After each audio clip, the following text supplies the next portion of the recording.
Sir ও তো উনি কে সে বিষয়ে আপনার মাথা না ঘামালেও চলবে। এমডি স্যার বলেছেন উনি অ্যাকাউন্টসে কাজ করবেন আর আপনি ওনাকে ওনার দায়িত্ব বুঝিয়ে দিবেন। জি স্যার। রুমি, উনি রুকসানা।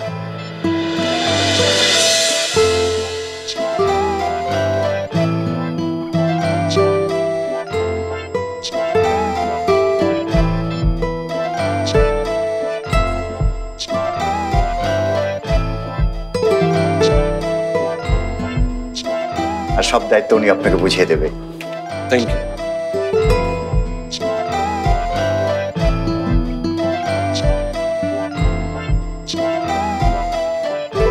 ঠিক আছে, ফাইলটা আমি সাইন করে পাঠিয়ে দিচ্ছি। রুমি সাহেব, তাহলে কাজে নেমে পড়ুন। আসি তাহলে। আচ্ছা, আপনি হঠাৎ করে চাকরি করতে আসলেন কেন বলুন তো?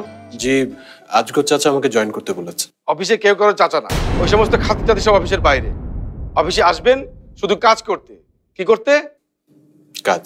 রাইট, এই কথাটা সবসময় মনে রাখবেন। যান, ওই ডেস্কে গিয়ে বসেন। Thank you.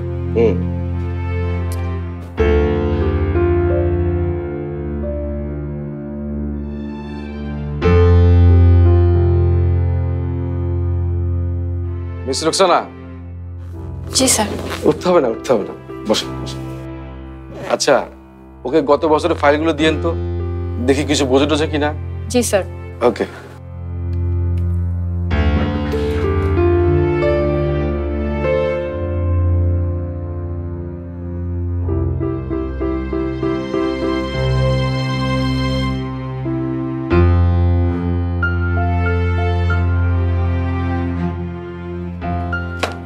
এগুলো, এইটা এইচআর এর ফাইল, এটা আপনার অ্যাকাউন্টস,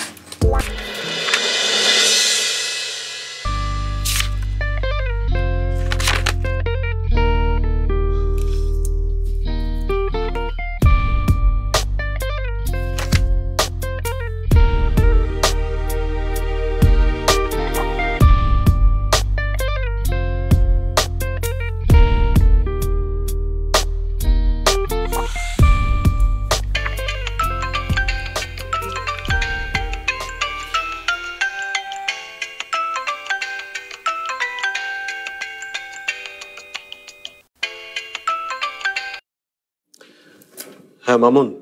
ভাই আপনি কোনো টেনশন করেন না, আমরা সবাই পড়ছি। আপনি খালি একবার কইলে সব একেবারে তামা তামা করে এলাম। মানে কি? মানে টানে পরে আগে কোন আজগর চাচা কি কইছে আপনারে? মামুন শান্ত হ। তোর সাথে তপু আছে, তপুকে দে। ভাই আপনার লগে কথা কইব। হ্যালো, হ্যাঁ দোস্ত, সমস্যাটা কি বলতো? কোনো সমস্যা না, তোরা সন্ধ্যাবেলায় ক্লাব ঘরে থাক, আমি এসে তোদের সাথে দেখা করছি, ঠিক আছে? আমি রাখছি ভাই।